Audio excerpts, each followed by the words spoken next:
pas évidente à résoudre. Le logement répond à un besoin fondamental, donc à ce titre-là, on a une responsabilité sociétale. Et deux, comme ça a été dit, il est responsable de 30% des émissions de gaz à effet de serre, donc on a une responsabilité environnementale. Ensuite, on se retrouve à la croisée des chemins entre une volonté politique qui a plutôt une approche globale et qui va défendre l'intérêt général, et puis l'usager, et je parle plutôt de l'usager plutôt que le client, l'usager, qui aura plutôt une approche locale et plutôt individualiste. Chacun avec ses armes, les politiques, les normes, les lois, les réglementations, et puis l'usager, l'argent. Et finalement, l'argent, c'est le marché. Et comme j'ai souvent tendance à dire, pas d'écologie sans économie. Il faut qu'il y ait un marché pour faire bouger les choses au niveau de notre métier, qui est un métier qui est plutôt conservateur dans le bâtiment. Et donc le promoteur, il se retrouve un petit peu entre deux œufs. J'ai dit, une responsabilité sociétale, loger les gens, une responsabilité environnementale, être le plus vertueux possible dans ces constructions. Donc la question qui se pose, c'est comment faire émerger une conscience écologique auprès de l'usager. Car c'est lui qui donne l'impulsion du marché. Donc on pourrait développer deux notions. La première, ce serait arriver à différencier le prix de la valeur. Quand on parle de logement, lorsque l'on regarde le prix, on a plutôt une vision court-termiste. Quand on parle de valeur, on a une notion plutôt à long terme. Et la conscience écologique, elle se développe sur le long terme, souvent pour les générations futures. Donc ça, c'est la première notion. La deuxième notion, c'est d'arriver à différencier les besoins des attentes. Si vous voulez, les besoins sont toujours exprimés par un usager. Les attentes, jamais.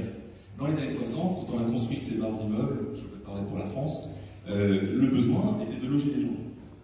Mais les attentes, on n'y a pas répondu. Les attentes, c'était bien vivre en ville, bien vivre au sein d'un écosystème, c'est ce qu'a dit Anne Legendre juste avant, bien vivre au sein d'un territoire. Ça, on l'a oublié. Et on a vu ce que ça donne aujourd'hui. On a plutôt des choses qui ressemblent à des ghettos. Donc la question, c'est comment couper la réponse à ces attentes à notre responsabilité environnementale. Et si vous voulez vendre des logements plutôt vertueux, en disant aux gens, en achetant ces logements, vous sauvez la planète, ça ne marche pas. Malheureusement, ça ne marche pas. Ça ne marche pas encore. Donc, il faut attaquer sous un angle un petit peu différenciant. Un angle qui va toucher les gens. Et je vois trois axes. Le premier, c'est la notion de confort.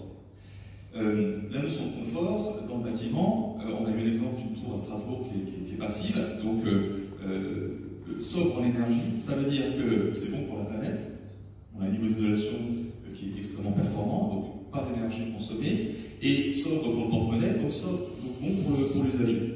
Donc là, ça a du sens pour lui. La deuxième notion, ça peut être la santé. L'habitat sain, c'est comme une notion qui commence à émerger depuis quelques années. La notion de la santé, c'est la qualité de l'air intérieur. On sait que les logements sont 5 fois plus pollués à l'intérieur qu'à l'extérieur, et même la qualité de l'air extérieur. Quand moi je fais des façades dépolluantes, c'est pas un besoin, les gens vont pas exprimer un logement avec une façade dépolluante, mais ça répond à une attente. La notion de santé passe là.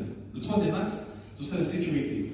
Et la sécurité, je ne parle pas de quartier sécurisé par rapport à Monaco, mais je parle de la sécurité de la valeur patrimoniale, puisqu'un logement, c'est un investissement sur le long terme.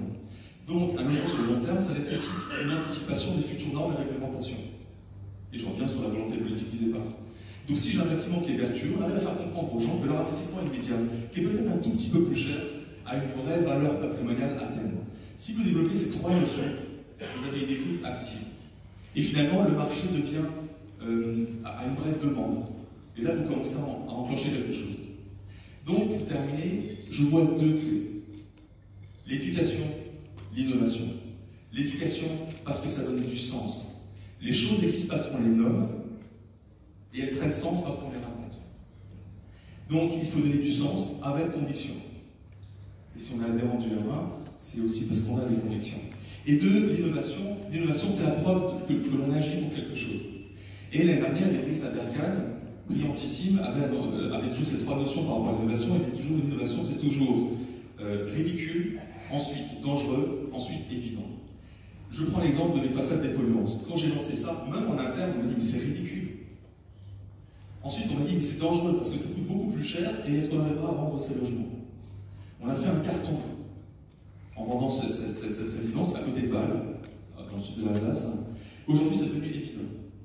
Donc si, par rapport aux impulsions qu'on peut donner, on arrive pour quelques années à dire que le logement vertueux vient via les produits, via des politiques qui sont vertueuses, on arrive à donner une manière différente, avoir une façon différente de se loger,